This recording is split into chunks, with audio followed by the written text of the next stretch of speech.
আসসালামু আলাইকুম, welcome to স্বপ্ন এগ্রো। সকাল সকাল দিনের কাজ শুরু করা হয়েছে। আজকে আমার জন্য একটা ব্যস্ততম দিন। খামারের কিছু সংস্কার প্রয়োজন, তো তার জন্য বাজার থেকে কিছু উপকরণ কিনতেও হবে। এই মুহূর্তে আমরা এসেছি ঘাস কাটতে।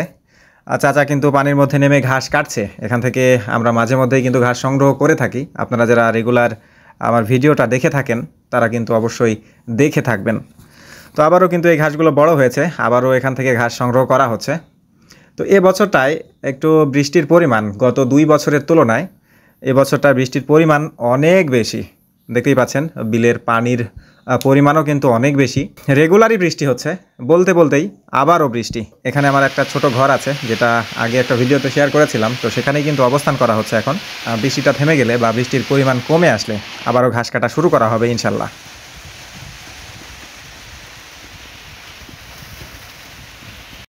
ইতিমধ্যে বৃষ্টি নেই, বৃষ্টি থেমে গেছে। আজকে কিন্তু খুব একটা ভারী বৃষ্টি হচ্ছে না, সকাল থেকে তেমন বৃষ্টি ছিলই না, হঠাৎ একটু আসলো, আবার কিন্তু বৃষ্টি নেই এখন। মাঝে মধ্যে একটু করে রোদও আসছে। তো যাই হোক, যেটা বলছিলাম, ঘাসগুলো কিন্তু অনেক স্বচ্ছ পরিচ্ছন্ন এবং ছাগলের খাবারের জন্য অত্যন্ত উপযোগী। এই ঘাসগুলো ছাগল অনেক আগ্রহ নিয়ে খায়, যেটা ইতিমধ্যেই আপনাদের সাথে শেয়ার করেছি। ইতিমধ্যেই আমরা খামারে ঘাস নিয়ে চলে এসেছি, তো সব ভিডিও একসাথে করা সম্ভব হয়ে ওঠে না। এখানে বিভিন্ন ধরনের ঘাস রয়েছে, যেমন এখানে আড়াল রয়েছে, এখানে সাঞ্চি শাক রয়েছে, এখানে যে কথা বলছিলাম ঝালি ঘাস রয়েছে, সুরসুনি শাক রয়েছে, এছাড়াও স্মার্ট নেপিয়ারের কিছু পাতা রয়েছে, এছাড়াও আরও নাম না জানা অনেক ঘাস রয়েছে। এই ঘাসগুলো ফার্মের জন্য বেশ উপকারী, এবং এই ঘাসগুলো যদি সংগ্রহ করে দিতে পারেন তাহলে আপনার অনেক অর্থ আর সাশ্রয় হবে। তবে সবার ক্ষেত্রে হয়তো বা এই পরিমাণ ঘাস পাওয়া সম্ভব হবে না রেগুলার। অনেকেই বাণিজ্যিক ঘাসের উপর নির্ভর করেন, তো বাণিজ্যিক ঘাসের চেয়ে এই ঘাসের পুষ্টি উপাদান কিন্তু বেশি থাকে, যেটা আমি প্র্যাকটিক্যাল খাইয়ে পেয়েছি। যদিও এটার সঠিক হিসাব আমার কাছে জানা নাই, যে এটার প্রোটিন পার্সেন্টই বা কত বা কোনটার কত, এটার সঠিক হিসাব জানা নাই। আমার যে অভিজ্ঞতা, যে আমি ছাগলকে খাওয়ানোর পর সেখান থেকে কী পরিমাণ ফিডব্যাক পাচ্ছি সেটাই আপনাদের সাথে তুলে ধরি। তো আমি বাণিজ্যিক ঘাসও খাইয়েছি, আমি এটাও খাইয়েছি, তো এটার কিন্তু ফলাফল বাণিজ্যিক ঘাসের থেকে অনেক বেশি ভালো। অর্থ সাশ্রয় হবে এ কারণেই বললাম যে এই ঘাসগুলো খাওয়ালে দানা খাবারের পরিমাণটা কম লাগে। আপনারা অবশ্যই জানেন দানা খাবারের বাজার মূল্যটা অনেক বেশি, তো দানা খাবার যদি পরিমাণটা কম লাগে সেক্ষেত্রে অনেক টাকায় কিন্তু সাশ্রয় করা সম্ভব হয়। তবে সমস্যা একটাই, এই ঘাসগুলো কেটে কেটে সংগ্রহ করে খামার পর্যন্ত নিয়ে আসতে সময়টা অনেক বেশি লাগে এবং পরিশ্রমটাও একটু বেশি হয়।